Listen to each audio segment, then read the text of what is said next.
নির্বাচনের তো খুব বেশি সময় নাই, সারা কেমন পাচ্ছেন?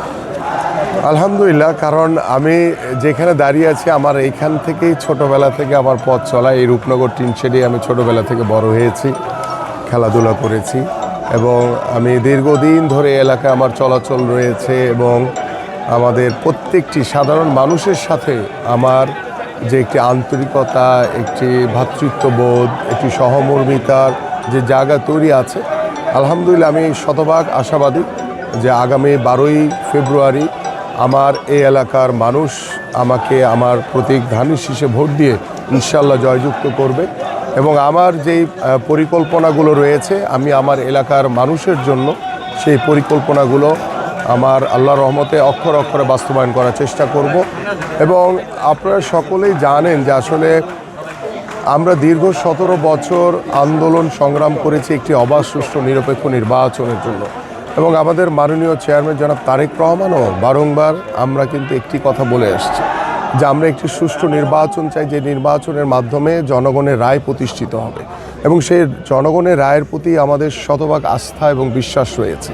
কিন্তু একটি দল জামাত তারা ক্ষমতার মোহে বা ক্ষমতার স্বপ্নে বিভোর হয়ে তারা বিভিন্নভাবে মিথ্যাচার করছে। আপনি ইতিমধ্যে দেখেছেন যে আমরা ধর্মপ্রাণ মুসলমান, আমরা ইসলামকে, আমাদের আল্লাহকে, আমরা আমাদের রাসূলকে আমরা বিশ্বাস করি, এক বাক্যে আমরা বিশ্বাস করি, কিন্তু সেই তারা ঘরে ঘরে গিয়ে তাদের জান্নাতের টিকিটের কথা বলেছে। আপনারা সকলেই অবগত রয়েছেন যে জান্নাতের টিকিট দেওয়ার মালিক একমাত্র আল্লাহ।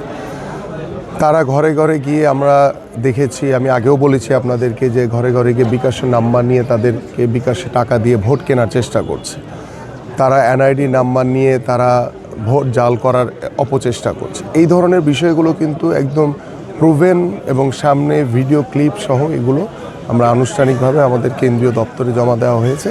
এটা আমাদের নির্বাচন কমিশন এবং রিটার্নিং কর্মকর্তাদের কাছে তারা দাখিল করবে। এখন আমার কথা হচ্ছে যে আমরা একটি অবাধ সুষ্ঠু নিরপেক্ষ নির্বাচনের অপেক্ষা রয়েছে। এই সময় একটি দল এই ধরনের মিথ্যাচার অপপ্রচার করে বা মানুষকে বিভ্রান্তি করে একটি অস্থিতিশীল পরিবেশ তৈরি করার চেষ্টা করছে।